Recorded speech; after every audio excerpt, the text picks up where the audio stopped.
trazendo a mensagem do Senhor nesse mês de outubro, e o nosso foco está nas 5 doutrinas da Reforma, que a gente chama de solas. Podia baixar um pouquinho, meu irmão, tá? Solas, o efeito aí, né? Glória a Deus. 5 solas, não é sola de sapato, não. Tem gente que fala sola de sapato. 5 solas, irmãos. Por que solas? Você já está conosco, está acompanhando que essas solas são somente. É um texto, uma expressão em latim e que significa somente. E nós hoje vamos meditar no texto que está em Romanos 1,17. Nós vamos falar sobre sola fide, somente a fé. Então abra sua Bíblia, Romanos 1,17.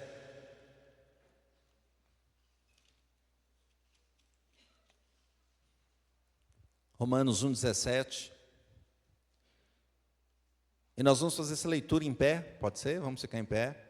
Vamos fazer essa leitura desse texto, um versículo apenas, para a nossa meditação nessa noite. Diz assim a palavra do Senhor: visto que a justiça de Deus se revela no Evangelho, de fé em fé, como está escrito, o justo viverá por fé. Vamos ler todos juntos? Visto que a justiça de Deus se revela no Evangelho, de fé em fé, como está escrito, o justo viverá por fé. Feche os seus olhos. Deus, o justo viverá por fé. Fala conosco. Temos a fé na Tua palavra. Tua palavra nos fortalece também a fé. Estamos aqui nessa noite por causa dela. Estamos aqui porque o Senhor é que tem abençoado cada coração. E nós clamamos a Tua presença, o Teu Espírito Santo, que realmente enche a nossa vida como nós cantamos, enche com o Teu poder, enche com a Tua palavra. Nós oramos em nome de Jesus. Amém, amém. Podemos sentar, meus irmãos? Todos conhecemos a história da Reforma, a história de Lutero e a sua contribuição para a Reforma.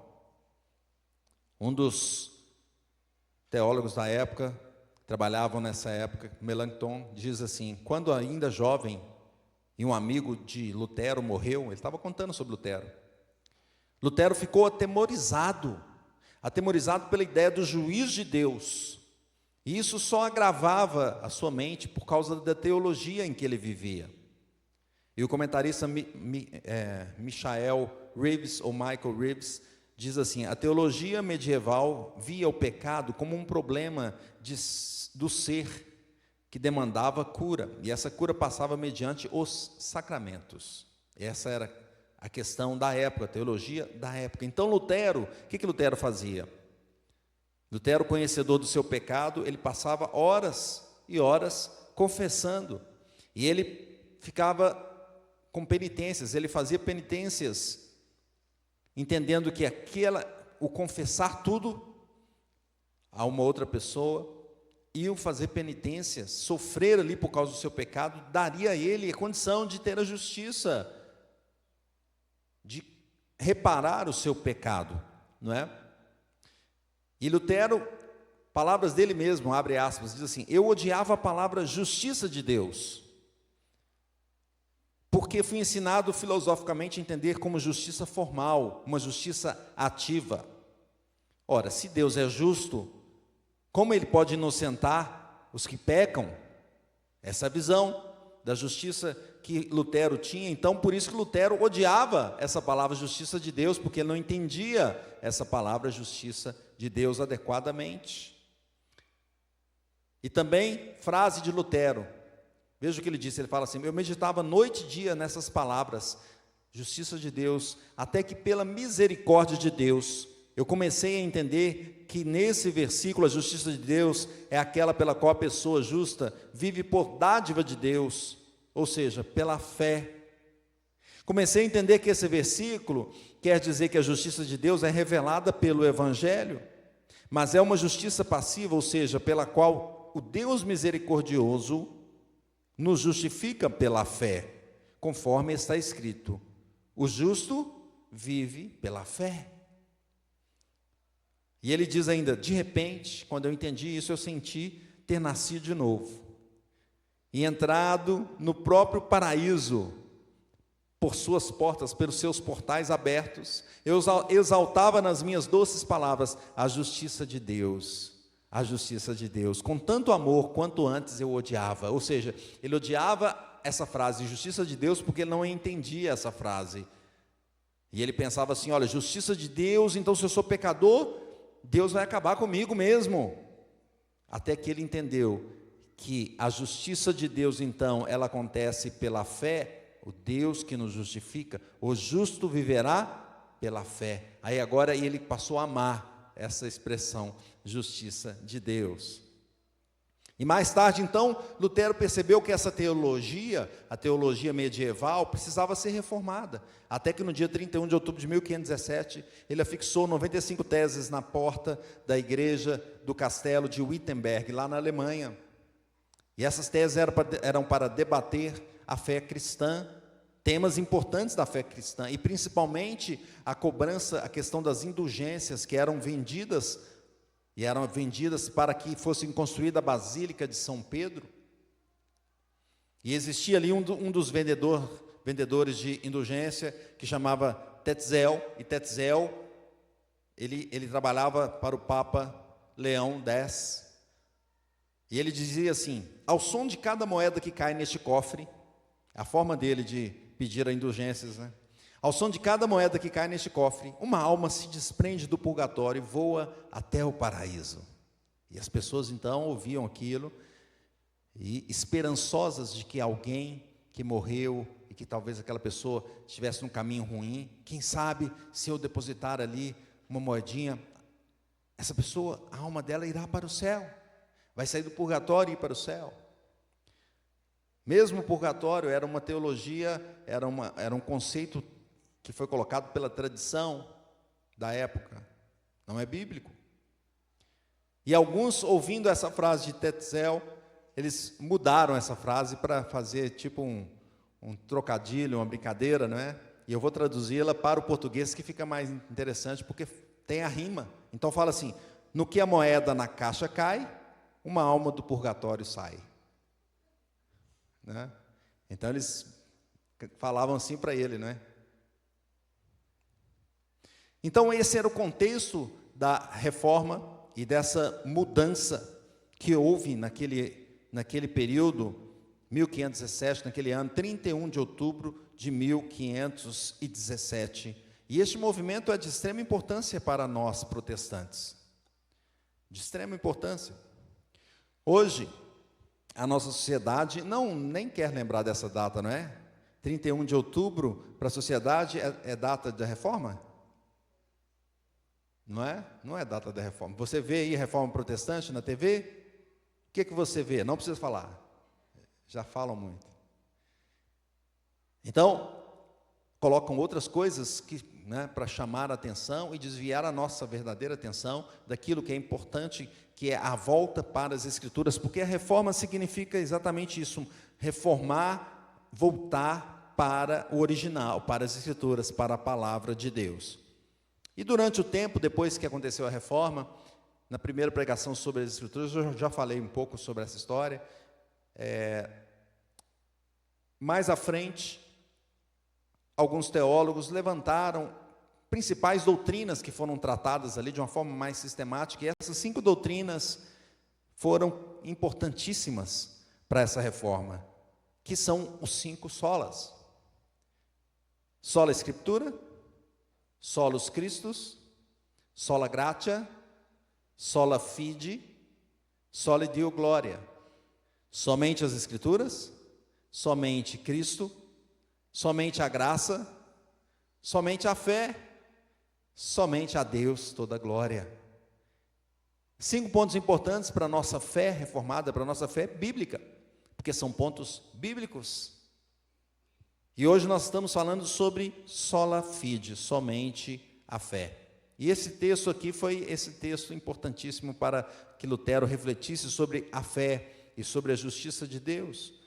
Lutero tinha sua preocupação com essa questão da justiça, ele sabia que era pecador, ele ficava horas e horas, alguns teólogos dizem que ele ficava 2 horas por dia, em média, confessando.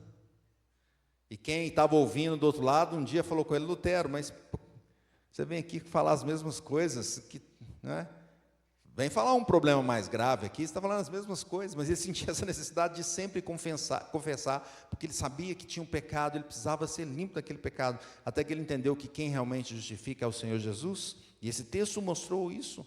Esse texto de Paulo aos Romanos, que tem o propósito de firmar a nossa confiança, a confiança na justiça de Deus, imputada por meio de Jesus Cristo.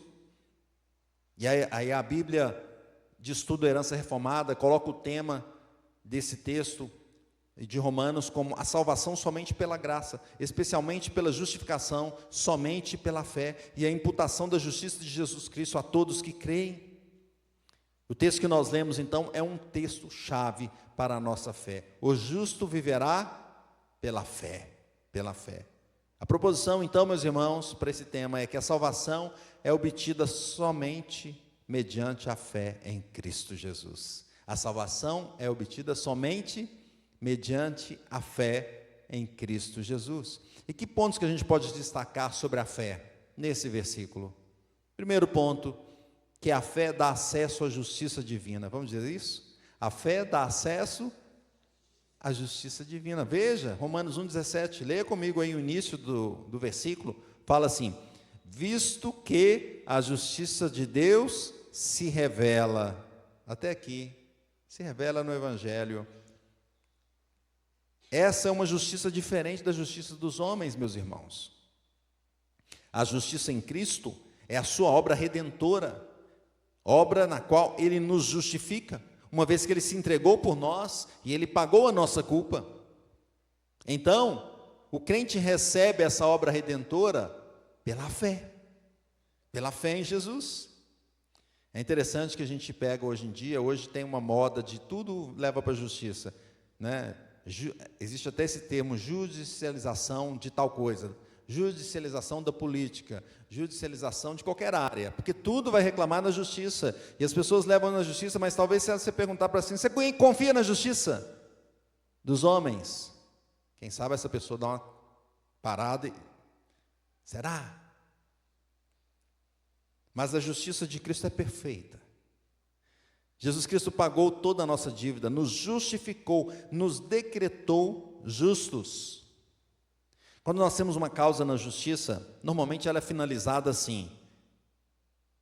Quando uma das duas expressões é usada. Culpado ou inocente, não é assim? Normalmente existe uma definição final, uma decisão final, que é culpado ou inocente. Mas a sentença divina que o crente ouve é qual? Justificado. O que quer dizer? Então quer dizer que nós não somos inocentes, somos? Não. Mas nós também não recebemos ali o destino final, o decreto de culpado, recebemos? Por quê? Porque nós somos justificados. Nós somos justificados. Nós não somos inocentes. Romanos 3,23 diz assim: pois todos pecaram e carecem da glória de Deus. Todos pecaram, Paulo está dizendo isso, todos pecaram e carecem da glória de Deus. E fala mais, Romanos 3,10, e como está escrito, não há justo nem um sequer. Então, como nós podemos estar livres? Nós somos pecadores, o povo de Deus é um povo pecador. Você pega o povo de Israel e vai ler na história do povo de Israel, o povo que Deus escolheu, e o povo está constantemente em pecado. A diferença é que o povo de Deus, os escolhidos do Senhor, sabem que são pecadores e não fogem dessa verdade, como muitos fogem. O mundo hoje é assim, ele tenta colocar a responsabilidade para o outro. Foi assim desde o início. Não foi o que aconteceu com Adão, quando Deus perguntou: Adão, o que você fez, Adão? Foi a mulher, quis apontar logo a mulher. A mulher que o senhor fez, inclusive, não fui eu que fiz. Não foi assim a posição de Adão? E até hoje não é assim? Aí perguntou para Eva: o que você fez? Ela: foi a serpente. Não é? Transferência de culpa. E até hoje é assim. E hoje tem mais, não só transfere a culpa. A gente faz o seguinte, o que a sociedade faz hoje? Ela transforma o que é certo no que é errado. Então, você fala, você está errado. Não, eu estou certo. Não, mas você está fazendo isso, mas isso é certo. Mas como? Você está invertendo. O errado é o certo é errado, hoje. Nós somos pecadores. A diferença do crente verdadeiro é que ele sabe que é pecador. E ele busca o Senhor, busca a justiça de Deus, busca ser justificado, busca ser purificado, santificado, transformado. Ele busca salvação em Jesus Cristo. Nós não podemos nos salvar. Nós podemos estudar muitas coisas neste mundo, buscar alternativas para muitas coisas. Contudo, a nossa salvação não é possível com a nossa ciência, com o nosso estudo, com o nosso trabalho. A gente até tenta. Trabalha para ter um sustento, estuda para tentar crescer na vida, para garantir um futuro melhor, mas a gente sabe que quanto mais vai chegando o dia final, só tem uma forma, ou é Jesus, ou nós estamos perdidos. Só em Jesus há a salvação. E Deus faz isso pela sua graça. E Ele nos dá a sua graça e nos dá a fé, que é o meio para acessar a salvação. Olha esse texto da Declaração de Cambridge, diz assim: a confiança desmerecida na capacidade humana é um produto da natureza humana decaída. A graça de Deus em Cristo não só é necessária, como é a única causa eficaz da salvação. E fala mais: confessamos que os seres humanos nascem espiritualmente mortos e nem mesmo são capazes de cooperar com a graça regeneradora. Os métodos, técnicas ou estratégias humanas, por si só, não podem realizar essa transformação. E ele fala assim no final: a fé não é produzida pela nossa natureza não regenerada. O que está dizendo aqui então? Que nós não conseguimos produzir a fé salvadora. Nós não conseguimos produzir essa fé. Romanos 5:1 diz assim: justificados, pois, mediante a fé, temos paz com Deus por meio de nosso Senhor Jesus Cristo. Mas essa fé, ela vem a nós, porque o Senhor nos dá. E nós somos justificados por ela é necessária para se acessar a salvação. E aí, quando nós somos santificados, então, justificados, então, o homem tem paz com Deus. Por quê? Porque antes nós éramos o quê? Inimigos de Deus. Éramos inimigos de Deus. Será que tem um inimigo pior para você escolher? Ou para a gente escolher? Mas éramos inimigos de Deus. Mas pela fé o Senhor nos declara justificados. E agora nós não estamos mais em guerra com Ele, pois nós fomos justificados. E crendo nessa justificação, o crente busca agora agradar ao seu Redentor. O crente é declarado justo pela fé, somente pela fé, sola fide. Em segundo lugar, a fé vem pela palavra de Deus. Vamos dizer isso? A fé vem pela palavra de Deus. Então veja aí Romanos 1:17 de novo. Olha a parte que nós paramos. Volta um pouquinho e vamos seguir. Veja, visto que a justiça de Deus, agora leia comigo, se revela no Evangelho, de fé em fé, como está? Como está? Como está escrito. A fé, meus irmãos, é a certeza de alguma coisa que você não está vendo ainda. Eu tenho certeza que vai acontecer, eu tenho fé. Romanos 11:1 diz assim: ora, a fé é a certeza de coisas que se esperam, a convicção de fatos que não se veem.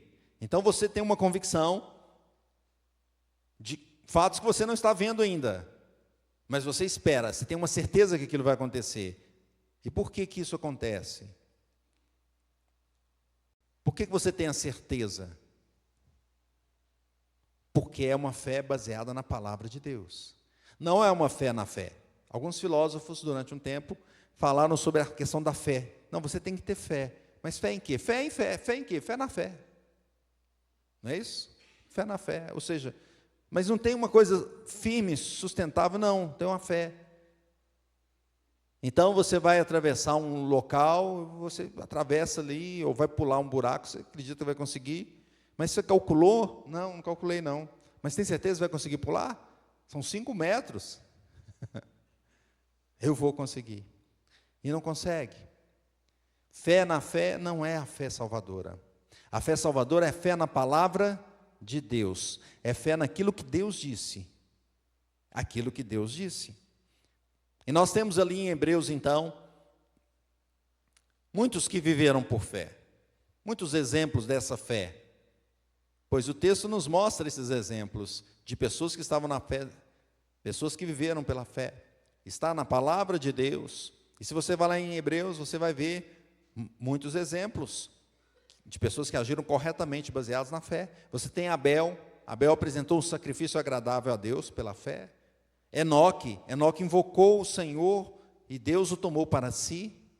Nós temos Abraão, que deixou a sua terra e foi para um lugar que era prometido pelo Senhor. Ele creu na palavra de Deus. Vá para uma terra que eu vou te mostrar. E ele saiu e foi. Nós temos Noé, que construiu uma arca.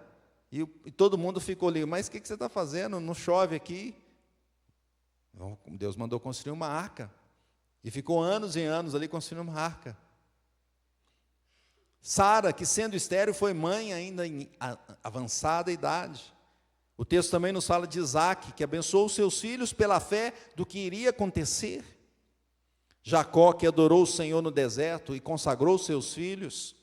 José, que confiou na salvação do seu povo, tudo pela fé. São os heróis da fé, a gente chama os heróis da fé de Hebreus. Moisés preferiu ser tratado junto com o seu povo do que ali no Egito como filho de Faraó. Raabe, que acolheu os homens de Deus. Raabe, a fé dela era de outro povo, não era nem do povo judeu, nem dos hebreus. Você tem Gideão, que enfrentou um grande exército com 300 homens. Você tem Davi, que recebeu a unção de rei e obedeceu até assumir a sua função mesmo. Só depois que Saul morreu, que ele assumiu ali. Antes disso, ele sempre aguardou na fé diante do Senhor. Samuel, que ouviu a voz de Deus e o atendeu. Todos esses homens citados na palavra de Deus, citados em Hebreus, homens que tiveram fé. Tiveram fé em quê, meus irmãos? No que Deus disse para eles. Na palavra de Deus. Não foi fé na fé, foi na palavra do Senhor. Hebreus 11, 3. Pela fé entendemos que o universo foi formado pela palavra de Deus, de maneira que o visível veio existir das coisas que não aparecem. Por que nós cremos na criação? Porque o Senhor disse assim, que o universo foi feito por Ele. Nós cremos na palavra de Deus. A fé está totalmente relacionada ao que o Senhor diz, Romanos 10, 17 diz assim, abra sua Bíblia lá e leia comigo. Romanos 10, 17, um texto-chave, porque ele nos fala sobre a ligação da palavra de Deus com a fé. Que diz o texto? Diz assim, e assim a fé vem pela pregação, e a pregação pela palavra de quem? De Cristo. A palavra do Senhor é que fortalece a nossa fé. Você já viu aquelas pessoas que ficam sem vir à igreja, ou que ficam sem ler a palavra de Deus? Como vai esfriando? Vai ficando distante, vai deixando de crer, e depois ela retorna, e vem no estudo bíblico, e vem o culto à noite, estuda em casa, se aproxima da palavra de novo, e a fé vai aquecendo no coração. A declaração de Cambridge diz assim, meus irmãos, a justificação é somente pela graça, somente por intermédio da fé, somente por causa de Cristo. Este é o artigo pelo qual a igreja se sustenta ou cai. O Evangelho declara o que Deus fez por nós em Cristo, não é sobre o que nós podemos fazer para alcançar Deus. É o que Deus fez por nós. Então é Ele que nos dá a fé. O crente é justificado, então, se ele crer na salvação por meio de Jesus Cristo. Efésios 2,8 diz, nós conhecemos todos, porque pela graça sois salvos mediante a fé. E isso não vem de vós, é dom de Deus. Vamos falar mais uma vez? Porque pela graça sois salvos mediante a fé. E isto não vem de vós, é dom de Deus. Mas o que não vem de vós? O isto aqui está dizendo o quê? O que não vem de vós? É a graça ou é a fé? Ou são os dois? A graça é o Senhor que nos dá, e a fé também é o Senhor que nos dá. A doutrina da fé, então, ela foi central na reforma. Veja que Lutero não entendia como ele poderia se justificar, ele fazia penitências e ele confessava ali de uma forma intensa, até ser impactado por essa mensagem: o justo viverá por fé. Por isso, meus irmãos, que a palavra do Senhor diz assim em Hebreus 11:6, de fato, sem fé é impossível agradar a Deus, porquanto é necessário que aquele que se aproxima de Deus creia que Ele existe e que se torna galardoador dos que o buscam. Glória ao Senhor Jesus. Porque a fé nos aproxima então do Senhor, mas sem fé também nós ficaremos distantes, pois é impossível agradar a Deus sem fé. A palavra de Deus então produz a fé. Somente pela fé nós somos salvos pela fé. Terceiro lugar, o texto nos mostra que a fé salvadora dá vida, ou traz vida. Vamos ler a frase final. Diz assim: o justo viverá por fé. Vamos ler de novo?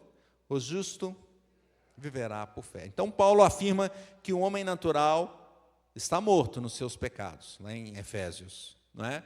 E ele nada faz e nada pode fazer para ser salvo. Hoje eu fui lá num funeral e o Cássio estava deitado ali e ele nada podia fazer, nada, nem para, vamos agora levá-lo para a cova. Alguém tem que levar, nada pode fazer.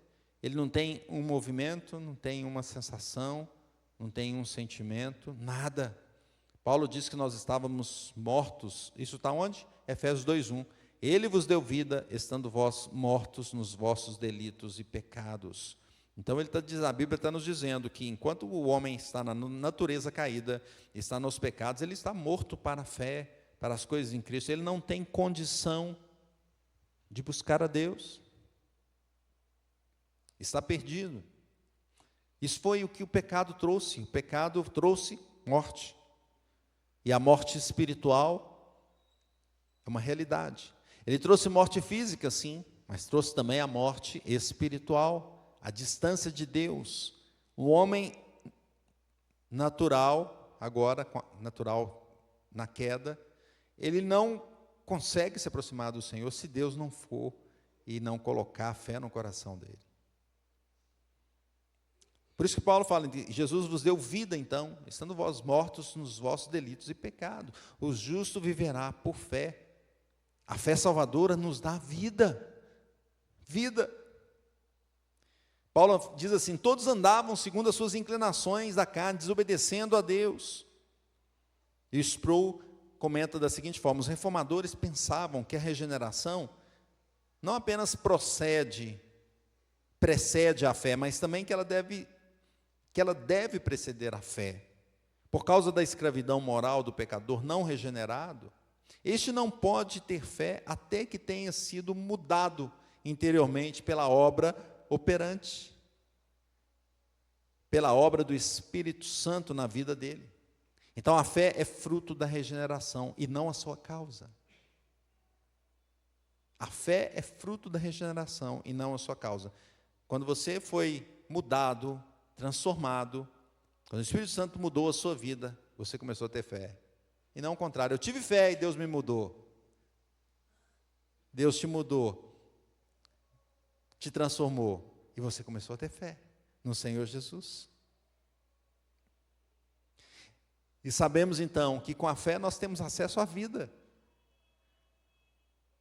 Nós temos acesso à vida agora. O nosso destino era um. O salário do pecado é a morte. Esse era o destino. Mas o mesmo texto fala assim, Romanos 6:23, mas o dom gratuito de Deus é o quê? É a vida eterna em Cristo Jesus nosso Senhor. Glória a Deus. Podemos confiar na vida que o Senhor nos dá. Uma vez que somos regenerados, que o crente regenerado, ele é transformado, ele passa a crer no Senhor Jesus, e ele passa então a mudar a sua ação. As suas obras passam a ser diferentes. Ele passa a dar glórias a Deus. Ele passa a viver não de uma forma mais egoísta, tudo para mim, eu estou no centro do universo. Não, o Senhor é o centro do universo.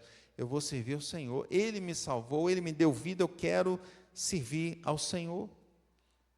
Paulo, quando diz que a graça vem do Senhor, a fé também, ele também nos coloca a questão da obra.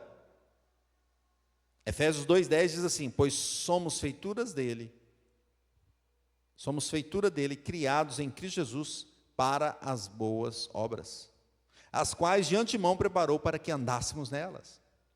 Então percebam que, onde entra a obra, ela entra como uma consequência de um coração transformado, de um coração que tem fé no Senhor Jesus. E agora ele mostra, é um fruto dessa transformação. A fé é fruto do Espírito Santo em nós. Então a salvação é obtida pela fé, que traz vida. E uma vez que a gente tem vida, agora a gente quer também compartilhar essa vida, fazer coisas que agradam ao nosso Senhor Jesus. A fé nos dá vida. O carcereiro perguntou para Paulo, Silas perguntou para aqueles que estavam lá, que não fugiram quando abriram as portas das cadeias, da cadeia. Ele disse: o que eu devo fazer? Eu percebi que vocês são diferentes. Se fosse eu, já tinha fugido daqui, vocês continuaram aí com as portas abertas. Ele percebeu que alguma coisa estava ali, que existia vida ali, naqueles homens. E Atos 16:31 nos diz assim: crê no Senhor Jesus e será salvo tu e a tua casa. Paulo afirma categoricamente que a justificação é pela fé. Crê no Senhor Jesus e será salvo tu e tua casa. Em Romanos 3,20 ele diz assim: visto que ninguém será justificado diante dele por obras da lei. Olha o que Paulo diz: ninguém vai ser justificado diante de Deus por obras da lei, em razão de que pela lei vem um pleno conhecimento do pecado. Quando nós olhamos para a lei, nós falamos: eu sou pecador. Mas a justiça de Deus, Romanos 3,28, concluímos, pois, que o homem é justificado pela fé, independentemente das obras da lei. Então, a fé em Cristo Jesus, na obra da redenção, no que Jesus fez, é que nos dá a vida. E Calvino diz assim: somente a fé é aquilo que assegura a perpetuidade da vida. E de onde é isso? É certo que nos leva a Deus e faz com que a nossa vida dependa dEle. Ou seja, Deus é que nos dá vida, e nós continuaremos nessa vida eternamente com o Senhor pela fé, somente pela fé. Concluindo, meus irmãos, a justificação é feita então mediante a fé em Cristo Jesus. E essa fé nos traz a justificação. Essa fé é que Ele nos alimenta pela palavra de Deus, e ela é transformada e aumentada pela palavra de Deus. E essa fé nos traz vida, e não vida só aqui, é vida eterna. Vida aqui também, porque a pessoa que crê na palavra de Deus, ela acerta a sua vida aqui. Ela passa a fazer coisas que são boas para ela, para a família dela, para a sociedade, não é? A palavra de Deus, a lei do Senhor é perfeita e restaura a alma. A lei do Senhor diz como o homem deve viver. O homem rebelde hoje, que não crê no Senhor Jesus, ele quer fazer exatamente o contrário do que a Bíblia diz, não é? Mas se o homem segue o que Deus diz, ele tem uma vida diferente aqui nessa terra. Ele já tem uma vida abençoada aqui, quanto mais a vida eterna com o Senhor, quando estaremos com Ele, vivendo no paraíso eterno. Louvado seja Deus. Então, meus irmãos, como viveremos? Em primeiro lugar, fazendo boas obras pela fé. O crente não faz boas obras para ser salvo, ele faz porque ele é salvo. Porque ele já foi transformado. O Senhor nos separou para as boas obras. E a fé sem obras, ela é morta. Ah, eu tenho fé, mas então faça, pratique. Não. Então, cadê a sua fé? A fé sem obras é morta. Jesus provou o seu amor vindo ao mundo e se entregando por nós. O próprio Jesus fez obra, não foi? O que ele fez? Se entregou na cruz por nós. Ele curou, pregou, alimentou, salvou as pessoas. Nós então, meus irmãos, viveremos então praticando as boas obras, viveremos ajudando o próximo, viveremos contribuindo, viveremos pregando a palavra de Deus, pregando esse evangelho. Hoje lá no funeral tinha várias pessoas que não estão firmes na igreja ou que ainda não ouviram o evangelho. Eu preguei o evangelho, o único que dá esperança de vida. nós estávamos diante da morte ali, mas o Senhor disse: eu sou o caminho, a verdade e a vida, ninguém vem ao Pai senão por mim.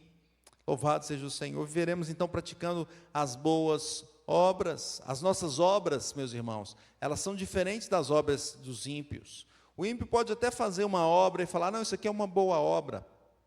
E aos nossos olhos humanos pode até ser. Mas veja o que diz Apocalipse 14, 13. Então ouvi uma voz do céu dizendo: escreve, bem-aventurados os mortos, que desde agora morrem no Senhor. Sim, diz o Espírito, para que descansem das suas fadigas, pois as suas obras os acompanham. Aquele que faz a boa obra no Senhor Jesus, a sua obra, ela é uma boa obra, porque ela não está só relacionada ao que acontece aqui neste mundo, mas ela já aponta para uma realidade nova com o Senhor. As obras do crente nos acompanham, elas são feitas em Cristo, ela tem frutos não só materiais, mas espirituais, frutos espirituais. Viveremos então praticando essas boas obras, pois sabemos que somos salvos, e as nossas obras serão abençoadas. O Senhor é que confirma a obra da nossa mão, como diz o Salmo 90. Como viveremos, irmãos? Em segundo lugar, viveremos pela fé. Tudo que fazemos é por fé. Tudo que fazemos neste mundo é pela fé. Pela fé na palavra de Deus, conhecemos a realidade da vida e a obra da redenção, e podemos então agir de forma correta, sabendo que o Senhor está abençoando. Pela fé, meus irmãos, leremos mais a palavra de Deus, pois é ela que aumenta a nossa fé, que fortalece a nossa crença. Viveremos confiantes de que somos salvos pelo Senhor, pois o Senhor Jesus disse que nos salvaria, e o que o Senhor Jesus promete, Ele cumpre. Louvado seja o Senhor Jesus. Viveremos colocando a nossa fé na palavra de Deus e na salvação eterna. Terceiro lugar, meus irmãos, para orarmos, como viveremos? Viveremos crendo nessa restauração futura. Veja o comentarista Tim Chester, diz assim: como a justificação é um ato de Deus e se baseia na obra completa de Cristo, estamos seguros. A justificação tem uma orientação futura, e é a absolvição do dia do juízo. Pensa você chegando diante de Deus, no juízo final. E imagine que o Senhor fala assim: me mostre as suas obras. O que faremos? Ou então, se o Senhor falar assim: por que você merece entrar no céu? O que faremos? Nós faremos: nós não merecemos, mas eu tenho fé na tua palavra. O Senhor disse que me salvaria, e eu creio no Senhor. O Senhor disse que eu era justificado, e eu creio no Senhor. Veremos crendo na restauração futura. Nós seremos restaurados, irmãos, para uma nova vida. E os nossos erros aqui, que são poucos, né? Você deve ter uma lista pequena de erros, né? Eu também. Não são poucos, irmãos, são muitos. O Senhor Jesus pagou todos ali na cruz. E a nossa natureza caída aqui, que muitas vezes a gente lê a Bíblia, mas a gente não pratica. A gente ouve a palavra do Senhor e tem uma chama de fé e depois já está fazendo uma coisa errada, diferente. A palavra diz uma coisa e você sai daqui fazendo outra. Eu saio daqui fazendo outra. Isso vai ser mudado, vai ser restaurado. Nosso coração vai ser transformado completamente. Teremos uma mente que não será impactada mais com pensamentos errados, mas apenas pensamentos bons e agradáveis diante do Senhor. Teremos um corpo que não mais quererá satisfazer os seus desejos pecaminosos, mas que será um corpo perfeito. Viveremos num lugar onde nunca mais haverá sofrimentos, mas apenas a glória de Deus e a bênção do Senhor. Aleluia.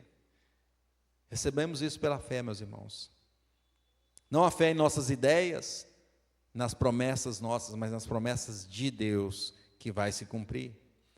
Apocalipse 14, 12 diz assim: aqui está a perseverança dos santos, os que guardam os mandamentos de Deus e a fé em Jesus. Glória ao Senhor Jesus. Portanto, vivamos pela fé, meus irmãos. Alimentemos a nossa vida com a palavra do Senhor, e vamos esperar essa restauração completa e final para a glória do Senhor Jesus. Somente pela fé, sola fide. Que Deus nos abençoe. Vamos orar. Você que quer fortalecer a sua fé, fique em pé. Fique em pé e nós vamos orar. Peça a Deus